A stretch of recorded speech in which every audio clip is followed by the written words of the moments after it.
I take for another from you acquire better news TV, so you best source a Sony subscriber to better news TV. Mess or best subscriber. No one like no one share, no one turn on notification bell.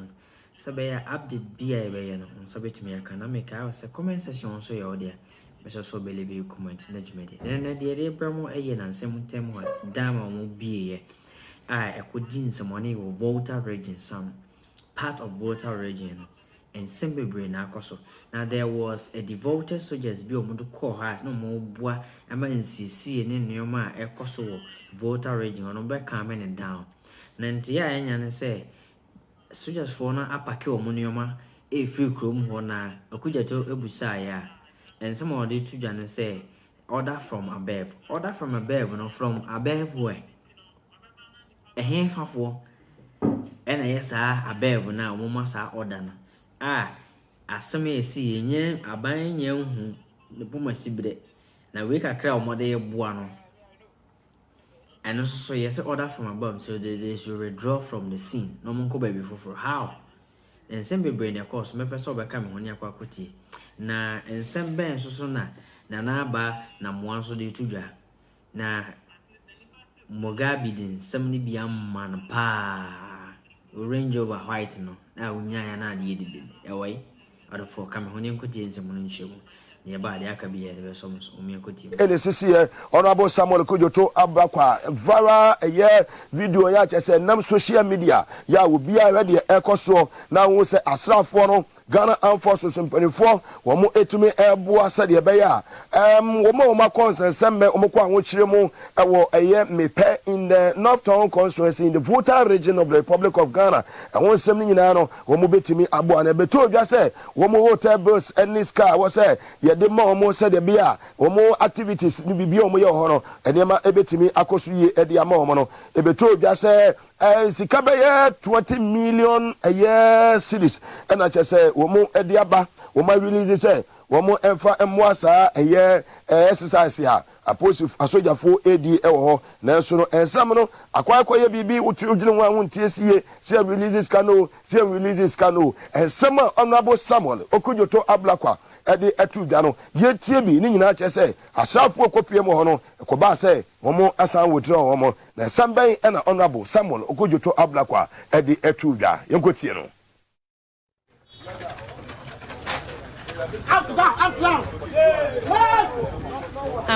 Honorable, good afternoon. I've just noticed the military packing away their canoes. What's happening? I just heard the news that there's order from above that the military should unpack and should leave the scene. As you can see from the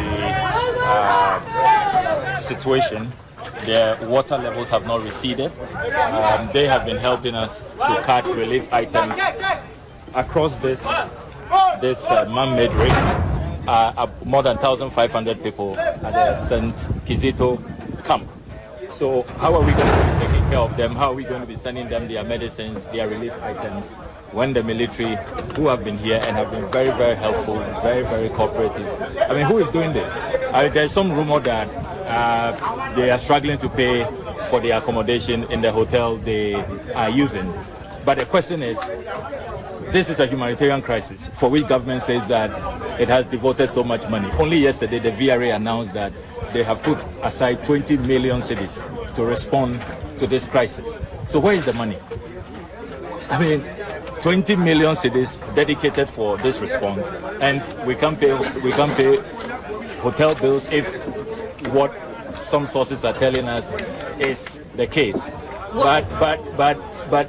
But even if it is not about hotel bills, it just means that officialdom, the government is not treating this disaster with the seriousness it deserves. You have already destroyed so many livelihoods. You have destroyed so many properties. You have plunged us into total chaos. As we speak, we are currently without homes, without jobs. More than 12,000 people have been displaced. They are crammed in classrooms, no sanitary facilities. And the little respite you can give us, the little support, you see government withdrawing that support. Whoever took this decision must be called out. And we demand that the order should be reversed and the military nsema efi ho ede ba ye na ye de nyina ede ama ono sansa alarm no e blow ya chese military no omo ese omo niema nyina akono so no nsema eye information minister no abo eye Kwadwo Oppong Nkrumah ono so ede betu dwa no na chese eye nsema uti a wohu nukura ewom na eti ono so ne nsema obekan ne bibisa say is the president and the vice president on top of their job? That is what I want to know. Is the president and then the vice, are they on top of their job? If one massa aya orders, no? Is it the vice president? Is it the president himself? Yet some Kwadwo Oppong Nkrumah information minister on the Sudituga. In speaking to the chief of defense staff about it, he says the military has not been asked to withdraw from the Volta region, and that they are going to put out clarity on where they are moving their attention to within the region. It's still within the same region, and they are operating in different parts of the region. And from what he tells me, the military will be giving an update on where their efforts are being concentrated in the days to come. But from what he tells me, he says it is not true that they have been asked to withdraw from the region. But in the coming days, in the coming hours, they themselves will put out details of where their attention is being focused at this point in time. That was Honorable Kwadwo Oppong Nkrumah information. No, you could deep nature say Ghana Armed Forces almost so Ed Nsembi Atujam Public Relations department no almost so nsema omode aba efi Bema camp no ekire say enya de say omo awodro omo emratie na omo mabawa no ede efi sa mepe ho na no so nsema eno so ede aba ntin eti yehu say sebe wana na ama sa order na no mo packing. Say Ghana Armed Forces so mo enye aware. Kwadwo Oppong Nkrumah so mo enye aware. Now so you say this is evidence based. Can you go back? I mean for that video, please. Production team. Moko back. There be asujafo no esesa omo enema no. So when am I all this way? The good people of Volta region deserves better. Who gave that instruction? Who gave that orders? When is the president on top of his job? There be a mekacha say, Nana Kufuado, Ababe Dani Jubilee House on Eba Wumiano. Before me, whom Bonia, Sabi, before Eddie Ayasa Abaywi. Minianum Votarians, Minim Bonia, Omodi Ayasa Abaywi. Son say, which are the Ebo Bana? Nyansambia, Yede, Enim.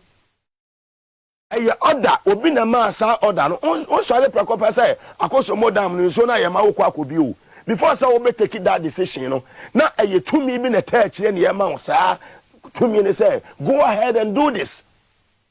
Yetna say no VRO issued a statement last week saying say wo mo eni nkofo no kotena say wo mo ya announcement Honorable Samuel Kojoto Ablakwa came back to deny says answer mo be kan yin na ya trust am nukure bi anim. He was live on TVXYZ on Power. That was on Wednesday. So Adeti and I'm treating the good people of Volta region, sir. Is it an agenda to break the 8? So when I'm person would break 8 in the year, Chrono Amoba wa Bemo and Yamafu Kata Tana Moya wa Bemo and Nuna Mohena Moya Chrono Mususu Namoya Hu Ejuma.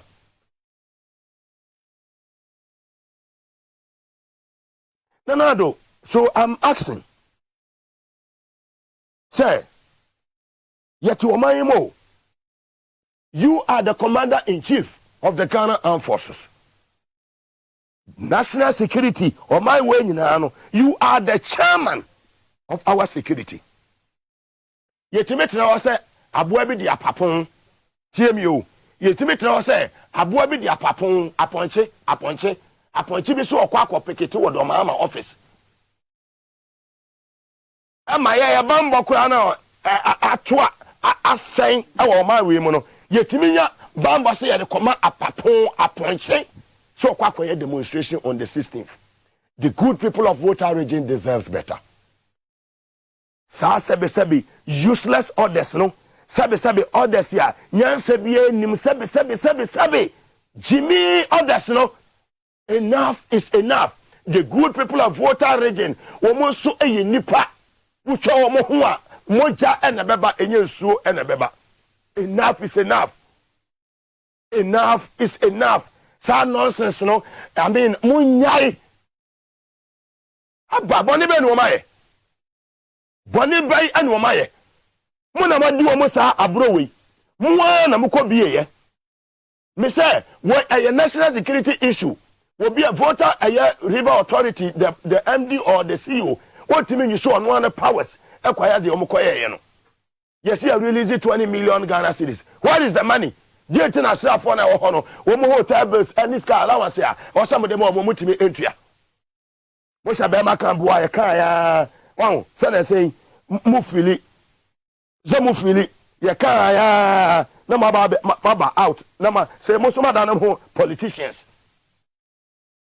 madanam ho politicians e wo be maka campo ya bani ba ya da ka say nya sa pepepe na mo so mo di bia ba weta che say ye ma orders bia so de na no mo move sa equipment no o mo de bu amanfo no o mo move kwadwo Oppong Nkrumah kaka sabe jimi sem gu yasom kwadwo Oppong Nkrumah sabe o ka jimi sem gu yasom so o mo move to different location babia no mo ye adwuma no mo awie ho wo ma no mo ha no mo nya nipa sekesi chabia ka say anamotu aka aban no kamu betu eni adai musam nipa musa adai muso ana munie muamunie mu musam nipa mu no yehuma munie sam fu akwa o man mu yenim de o ma orders o man mu the president himself I am who useless he's not on top of his job Ghana for Ebrano no akwotena America no chile emraso mesi eni to ye ni agyan yakudi nyina ne paibo on the 7th December 2024 sakofo wo se show mo the exit ye mo showdown ye mo pack wo mo niema Jubilee House no mo ye ho free no wo mo pack wo mo niema no mo di free ho period eye jumaden eye communal labor eye national agenda meni umi enu nyina I was say ye jumaden na ye deboa enye waje say position na wa ba abeje no wo de ba ba reche wo ho position na waje no make sure say obekwase akwa ye adwuma e di NDC ne joma ma beba power to the people period. Let's move on. Still on a year Akosomo dam issue ya spillage SYZ broadcasting so the total year adofo any penifo enim so mo ehwe said the bear mo ebetimi aboa adofo bebre na ana aba be ho eniema SYZ broadcasting eniema go bebre nyina no aye adoya SYZ broadcasting yeso dodo na amode ba ene yeso ye dia wase ye de ka ho no so far so good ye dikopie mo ehwo a chese deputy CEO in charge of operation champion Erika Hianyo lead the team na omo etumede eniema amode ba ye ni nyina yeso di do so post aka ho ye de koye ma adoye edema ye nuanom a wo ma konsense me sabria me bedu ha no pay ba wi me ba fosu aba TV sui na niema ne ba na timamufo ne ye dey eda so a wo mode eba na chese ne wo eno no Mr. Erika Hianyo na LED team no team na mko ye nyina no ye kan se nyakopon ehia mu yie papa na yetie deputy CEO in charge of operations Eric Ahianyo capacity man yetie no no so di tudwa ewo the ekoso no dem say ye media house a yenso ye bode wuro nti na enim dia ekoso na enim omo a ayese nsuo no eyi omo a akoyese sesi a ye kese yi tese omo japade nyina ahwere tese entade kra nipa ne behye no oni entade ne bi enti eba ne saa no na toato adwen se anamombe ne yebetu ade ba ko ne se temo mampani ba ha no na nipa ne dodo na ewa rehwemu se so ba ha anka obetu din se bia omo etweske bi ato ho na de edisika no ebeye na mom obaye no obehye bo se omate ministerial committee bi a afi na omo ebehwe statistics no no metu anamon yenim se bi metu etu anamon dada omampani dada John Mahama sorry for abaha various groups unions abaha no but you feel say nipa 26,000 omo nyina eni faako ebi mu wo miamia bebre nti obi wo sorry a bia ade na kankofo no west no ehọ na anka ebia omo pese omo de bua kakra omo de beboa na de ko enti yen ye panipa na ewo ekromu ho no ena ebi se omo ma yenhu bia nsuo na ka omo na mom achede a eba no enter endru omo ho enti enu nti omo ema yeti ase se oba kombo nu vocational technical institute one so mortuary one so VR Ghana Great Company Limited Greco omo substation wo ho je say sa substation no na supply kania ema 3 constituencies aye districts wa ha aye North Town, South Town and Central Town.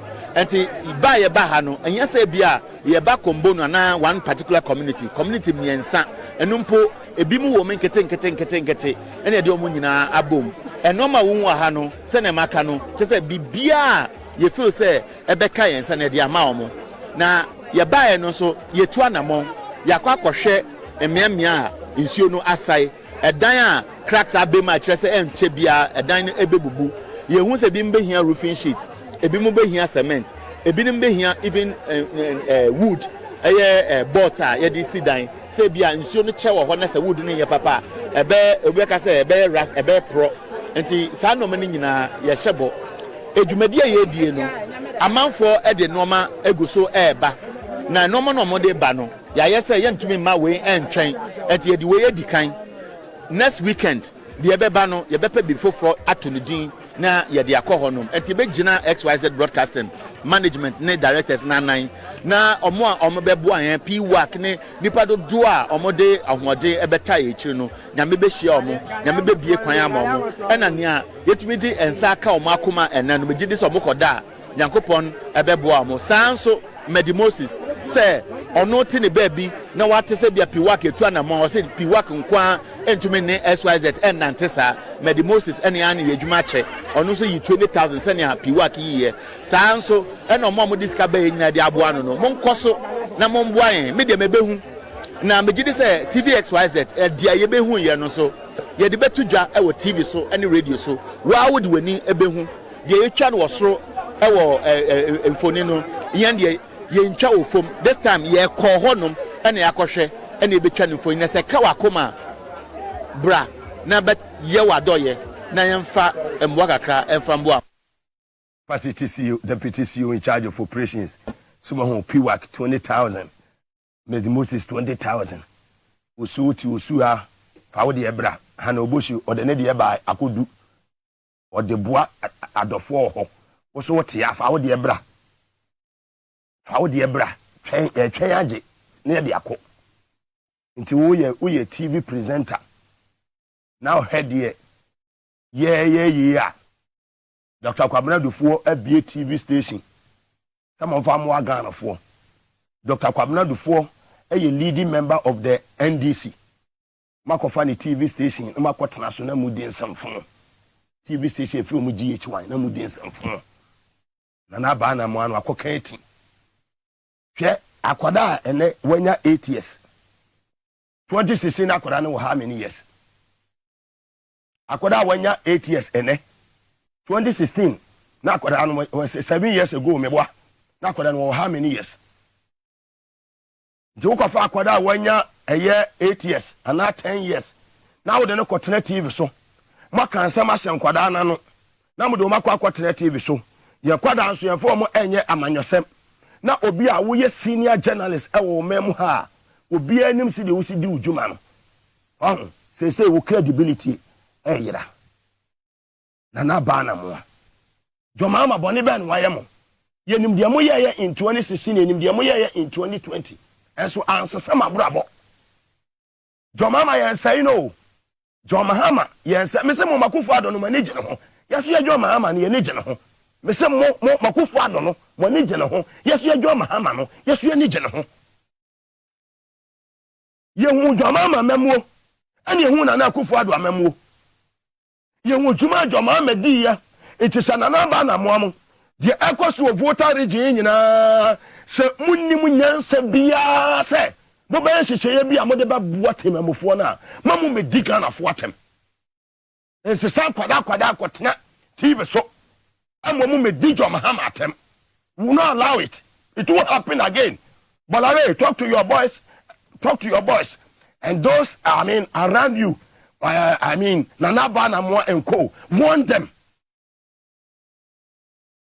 Someone bringing it on who face them. I'm saying it without fear or favor, but I may say advise them. I respect you a lot. Sanana Bana Moano, waye no se omuno ho a yane ne be kɔ ne saa sanana ba na moa baby a wadru won santwa adwuma mo no waye no ho se sese no ɔte sim breaking the 8 adwuma no omo aba ba yusu GH1 Dr. Kwabena Dufo ene ne ba junior omo station omo de ba ba ye adwuma de tia John Mahama won allow it. I don't think say Honorable Julius Dabra wa be transfer be bogwei ewo TVXYZ will not allow it. Who manages the station? One is general manager or if it's a me Mugabe will sit here now Honorable Julius Dabra from Ejuma na my baba tena na me baba yi video e de tia John Mahama ewo TVXYZ so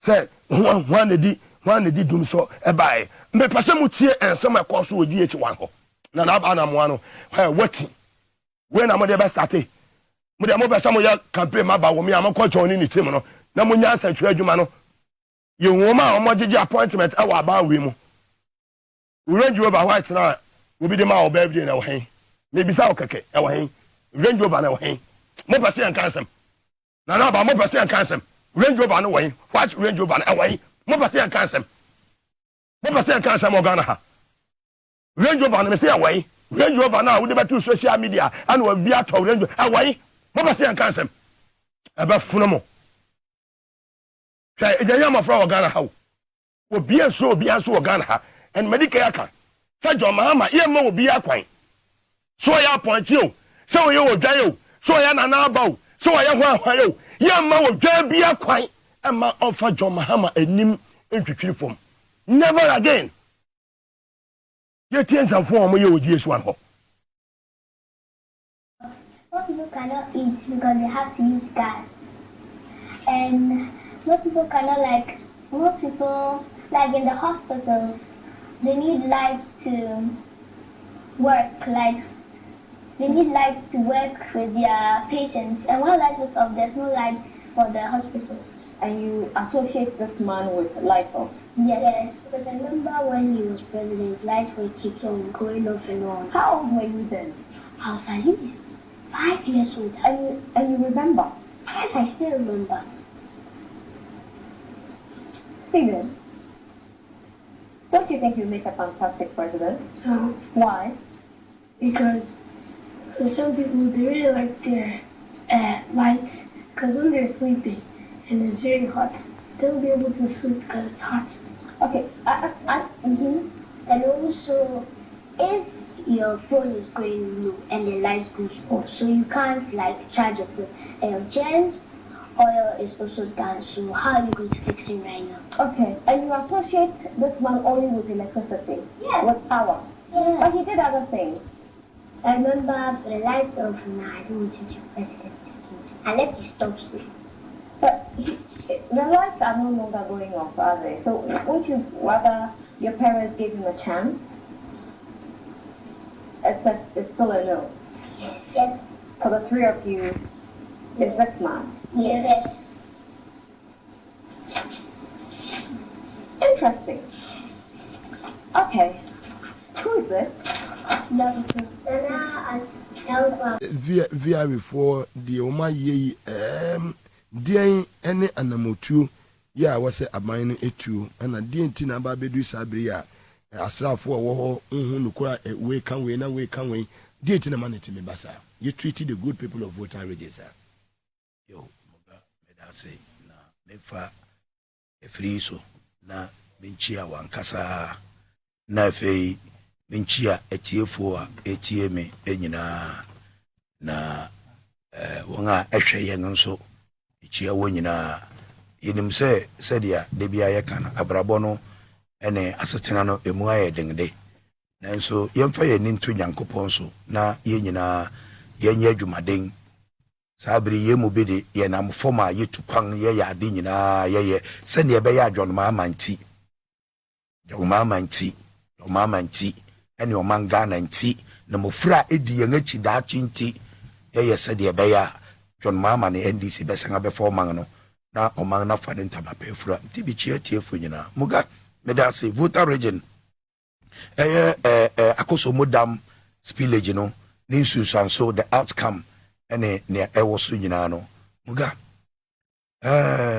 yes won say medi kan kasa me kan bibi say self-inflicted man-made disaster na nipa bi adwene ene say voter de enye nipa bi kura na Akufo Addo ne MPP fo Bawumia won agenda ne won trimopon nyina na say votarians enye nipa bi a woto abama won wo ye nipa bi a say ye won dem kura enye ye nenso fact on the ground no, it doesn't shows that a different kura won say bibi suru kukura wom mugansa na meba no so no atiefu amutie me munhwedi ye 2016 yeto aba wo krom ha no 2016 ayeto aba ewo Ghana ha no enipa yeto aba ma won ewo voter region no na voter ni oti nyina bom ba akopɛ na ye only one region mugame ni mse wo kai sa asem woto aba ni nyina no na Akufo Addo Dr. Bawumia ene MPP amayoku no wonya just 60,000 vote 60,000 and a baby kakra eguso 60,000 and yefi hono mahama ekonya 606,000 2016 na Akufo Addo Dr. Bawumia and MPP amayoku yeto about 2016 no wonya 60,000 and a mahama nya 606,000 plus yeba 2020 no ne me pese me kire na Akufo Addo ene MPP fo ene ne Dr. Bawumia voters be bre to abama no wo de me didi na wo hwe ho nkwan wo de tobo kajagum tie 2020 yekoto aba no hwade MPP ama wonyai yeko 2020 no wo chair regions nim be oti ene voter yeto aba ne wie no na oti region na Akufo Addo enya 102,000 vote from 60,000 require two regions correct ebomo no and ye be team no ye team no team kwa no 100 and something 102,858,000 so benefit ho o benefit for the tua tax bo tua bibia fantastic and voter region no MPP enya 100 and na Akufo Addo onya 101,084. That's just almost 60,000 equal 200,000 plus 203,942. Nipe wo vote any oti about what woman na Akufo Addo ne MPP amayoku nenen. Sa akofo nyina so kposo so mutua tax. Mutua bibia. E de mananado. Wo de mananado.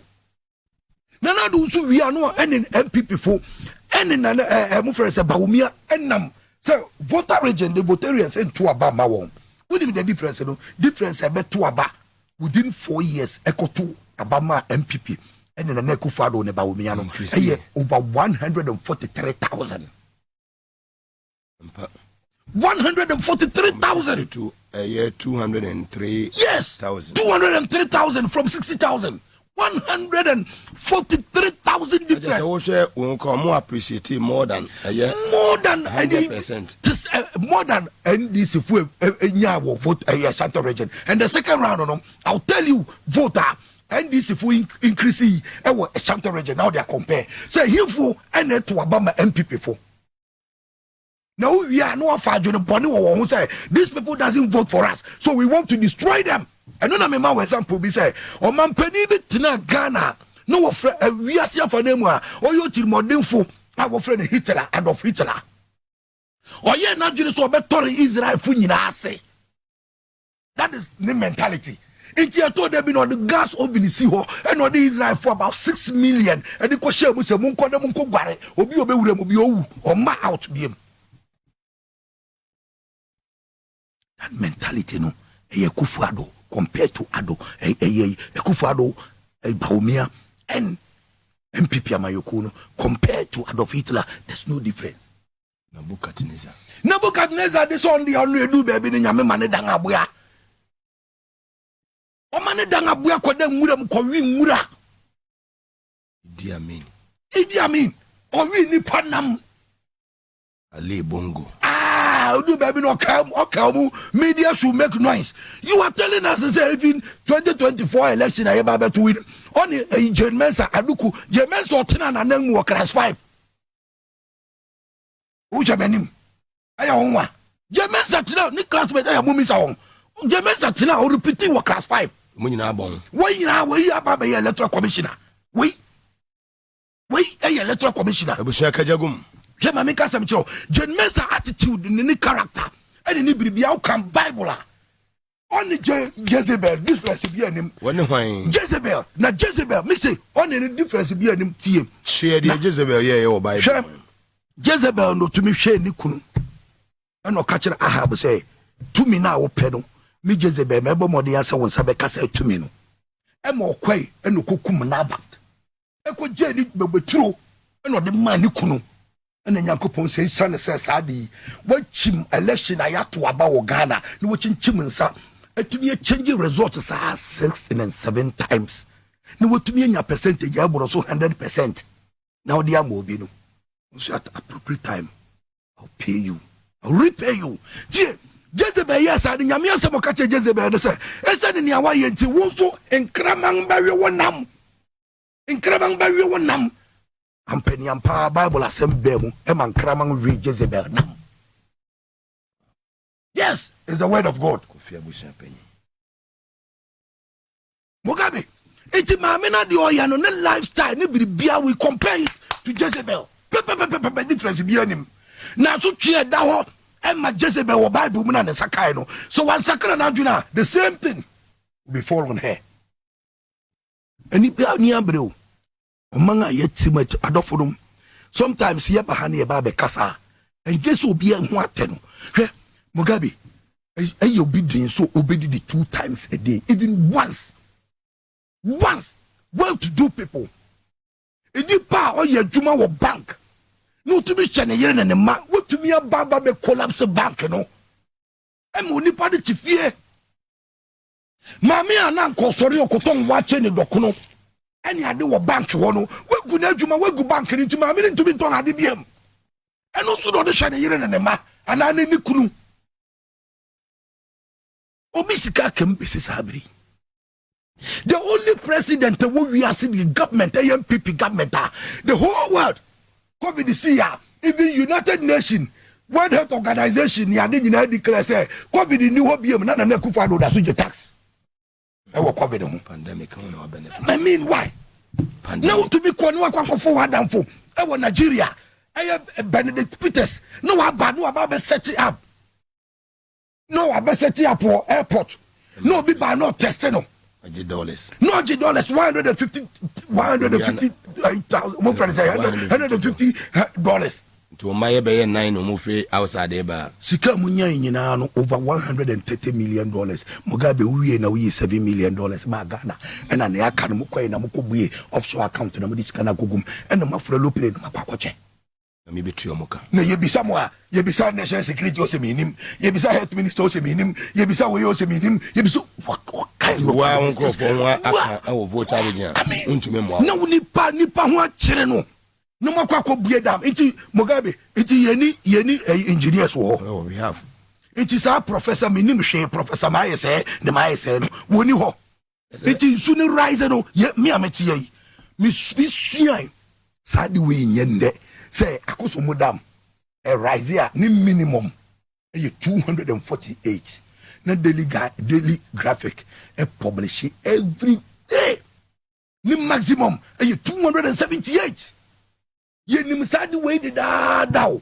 it is ensu ne ba na ba bedu sa 278 and 270 per mu se ensu ni ereba soro nti so fa ho asem wonim sa koso mo dam na ne the third largest man-made dam in the whole world third largest man-made dam in the whole world Kwame Nkrumah wow and oye no di nyansa to ho se mo aye nyina ene iti onipa wo manage ade obi iti masa afu no bai no wa meye bi wo so obi oba aware no nim so ontena no onche wa aware ase a okotu banche na onfa nuya biem otupe no watwitwa no de agu fom na okọ ne baabi enso banche de nka utui so wo yokuani me so bi yokuani ye nyina ya tena kurada utwa banche na utu banche a esese wo de banche ni san ye den ehye fom sani a obekọ beba no bosumasia no obeba na banche na senabo ne benyasafo ne twa etu banche na wan say nsuire basoro wakwa ye simulation exercise me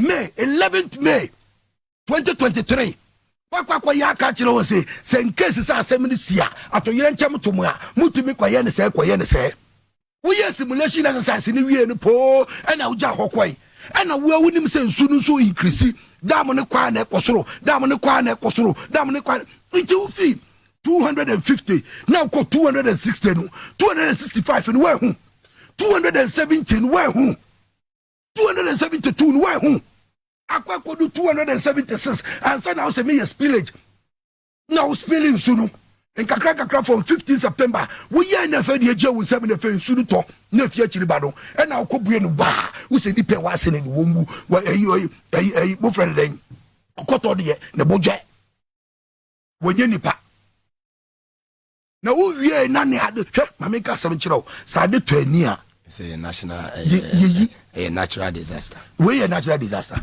No fikifu. We a natural disaster. You know cause abrofo no. No what planting. Yeah. In the 8 said the money am best say. Masa they can never. Let me tell you. Onyankopon do say hene, na ya metu hene. Say your time ah. When obi ensu afaneda. Sensu phobia. Nani ye kra wonim na wo akwa jenu no wo kwa sevu no no akosi nachi na ofi de ni modo obekọ obeso won sem de waka ho that's what they are doing MPP na nekufado en baomia they are wild even one party na kasa wan hu ne asi won mu na kasa watch wo ho we die basa yes won kasa how can you obi a wo ye sanitation minister na ye de Ghana ska na Ibrahim Mama ye Jomama ni nua ese me juma me ye me form juma na me ye mitutu form na so say me tifie me machines ni ade me workers nyina wo fie ye nya juma na so odo no mu asiw enti me pesa bank local government inform machines ma me na me fa me workers nya juma free na ma akomia kene Japan e bo de MPP fu say hey what you say ai what you be da eno jaw gota na otimu no jaw si ho muma kwa je $43 million semu di kwa kutigote no ma cheche na mo de egu mo paase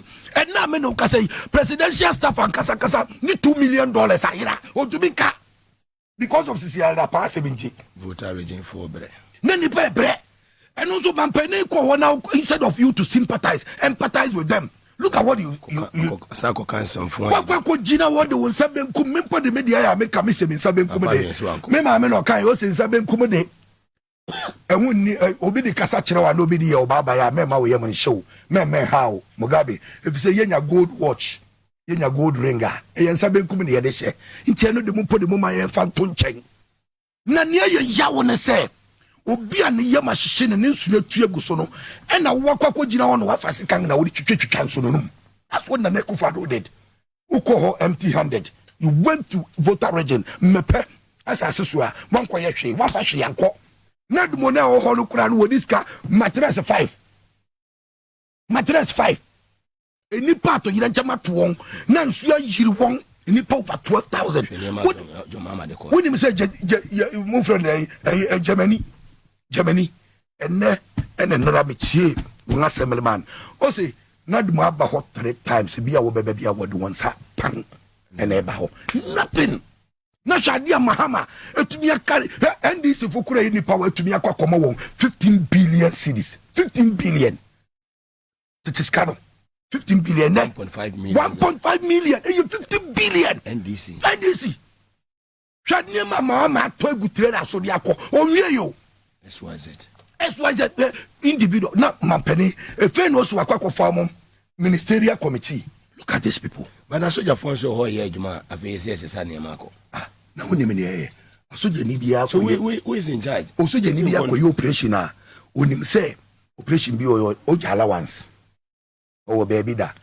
efe di hotel a won akwakoto no hotel wura no sorry no okura soja fu itraje se musi won first command na won tua won kaye it's $20 million say 200 billion voter river authority the size can akwa won say any pair ban no ba manage Nkrumah no disaster military phone ya de no won first can be nya den e ma won for allowances no won fa be so nto nsu ni ade hwe won no first can e dia ba betena Nkrumah ma chedi ena mo it is soja phone da ho no won aduan kura wo sori a wo bedi na ye den ma won And I want command. You see, no quarrel soldier for sometimes for political reasons and those things. Military are revered institution that they need to protect that institution. They need to protect the sanctity of the military. They shouldn't allow these politicians to manipulate them. They shouldn't. They shouldn't. What you say? Modimpa because Okuja to Blackwa, honorable. I said, okay, they say, and Nkrumah Lydia Force and Oho, and a nice Soko. Look, you know, if you see the Jan Waba, who was here so Janny Bakum, no so honorable. So say the Yen Yeriko. And was I then a mother call say, order from above, say, yes, and co. And you also any yet to them when I'm for you try. What you try, what be do her woman was a sow, Ubuntu, and would you go Kamuko. Adana, according to Okujato, you play the video and listen to him well. O say the commander Nankasa, you're in charge, and the say, it's good working with you. It's good working with you, we'll mess you. But they said, we should raise back and come back.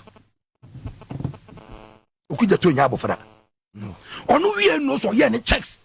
Barracks were the hierarchy of the military, you know. And what catch and say, because of this hotel that one to yaka bianga wo be di one farmer into so back because we want to be no kum Ojo Oppong Nkrumah. Oh yeah, Ojo Oppong Nkrumah ba ya everybody maturo was in before no na wo de mamenyai kanina. What is that tankers? Opet3 Ojo Oppong Nkrumah won adan no Opet3 kanina. And also so ball aso niema because enye into no na we cry me won so won ama Richard ahia banko akokasa. Yes, entry ni dia na no want. I mean what ni okoye wo joy FM Ojo Oppong Nkrumah fe de won wadan tankers.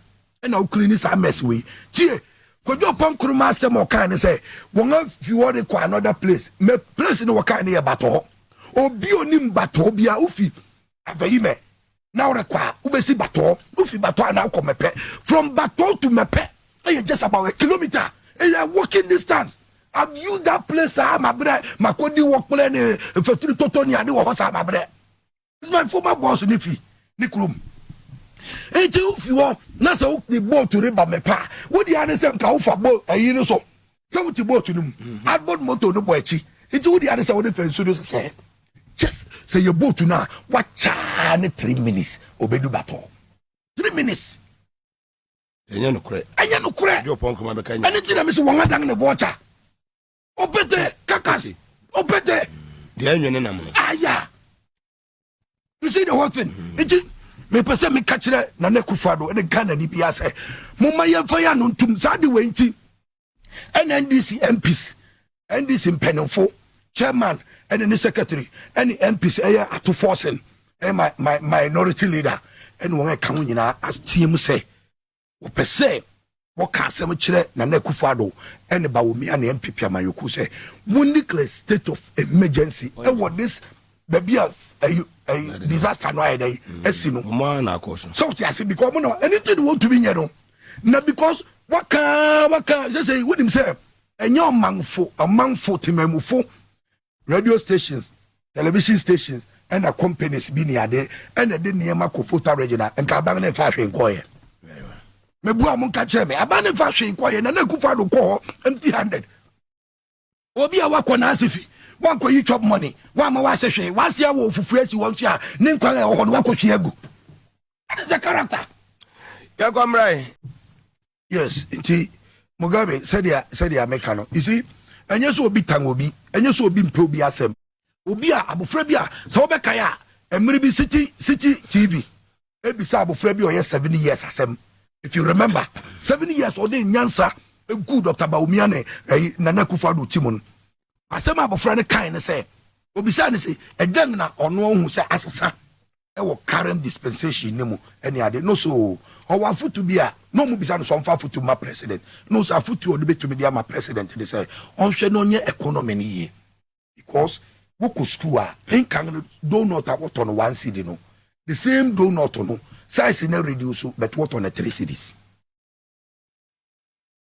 That is ubia o say man kasa me yusu madwena kasa akwa kotena akwa dwano ma picture abofra no towards 7 8 9 what the young father saw over 12 years young father sa abofra no 12 years no akwa fa John ma picture no we bisa say we e den na wo de kai no no so ti wo emra 26 na akola no how many years no And then 77 years be kan one chesa abofra dum so no kura year so no 2015 internet chesa abofra no 4 years 12 years no abofra 4 years uka chese dum so okay dum so ne dum so effect now then when indicate abofra na ka chese mama was able to solve dum so and all the my friend is saying machines Mary my friend is saying say in power car power and why near the buy a Ghana be solve dum so why didn't you tell the girls or the young ones at the studios because what's the media na dey awodi yen say you inform, you educate and you entertain. So onipa na means inform na ho kra. It's your responsibility and your duty to educate these kids because side na odi ahyewo mu no wo benyinga ye mpen ne bone. Uwie no wakwa for picture Nkrumah mo. Wakwa for picture fufuro. E dia ba be chen say na we dey say we na mo pe. Onu wie no kasha won ano say so the three of you all no say no because of doom so. That's what Nana Adaboye. That's the tape I'm play with her. Who say so the three of you are saying that the as for Muhammad here because of doom so no. No kofa Nana do ni ba music. No the children want say hey. And see here the pattern and the agenda of MP. One campaign and let me tell you they will regret. Okay? They will regret.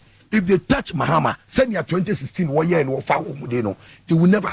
They send your two Samira, no the gun Nkrumah, Samira pa or attack Mahama.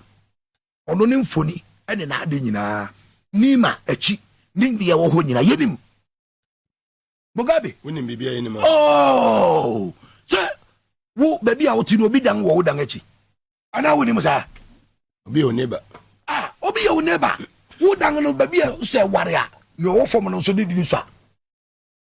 Some of they should attack Muhammad this time. You are not going to go scot free. Gimpan some of car what parking the idea what to come out. We ya pese what you be for me was and I send you an ba na mo start no one agenda then let's go like this. Yam fan sham for him. Yan catch into MPP for agenda. When you can say unya come pe. My you then. Mo solution ni dey mo ni alternative ni is scary mo ni dey o say dey o wa say bi oka say mo ni Muhammad alternative oni ni suade hu bia na yi ni dey mama ti we kwara so mo pe Mugabe enti wo sori Mahama ye koto Mahama mra na madum so mra sa no woka ni go na Akufo do buy penny one on fan can we 1 megawatt on fan can we near Mahama this wo any ade nyina mpo America ye betua na ye end forever no kra dan wo ye woni Nana ado ne executive secretary ni nua Asante Bedi atuo any won akika ka ho kwan o say minister former minister Jako e sign say one for $850 million nka ho no won ko chani no one ko chandi ya chiri won no po eda yesu akwasi emisata the late vice president kwasi emisata eda ye na yi wo conference center and what they ade ko share parliament wo kwakọ chiskare di $850 million what they kwakọ to America wo be chadi ade ye di mirika. I was misled. Oh yeah, no I was misled no cry hina no kai Gabi no di mirika be cancer asem no Gabi Ochredako said the president was misled. Aboachi Jako said Gabi na negotiate. Oh no, so negotiate bibia ne lawyers so they do say ne lawyers no dey better one what yes had no. Anything no dimrika any scandal be e beba so e wa banyi mu onipo back out to be defend e Gabi. Apart from that one biem. Na ma your man sa to say mo man na ya me de bia me bisa me say nti wo je di say so man a yetimi e kokofu aduan wo mu ne ade. Na say ye Nana Akufo ne papa fu na wode man so no wase a nti sai na kobedo woni Dr. Baumia say o man Ghana e o papa fu no bai ni ade wom na wo se bra na bedo wase a sai na ka obedo wase ni nka wo bitwa menkene na gu nka wo di enuru be spray menkene na na nka wo be say fu no sai na mo ye ni look at what you have done even the whole Ghana ne nipa be insukura ye benom kura no I mean what is this?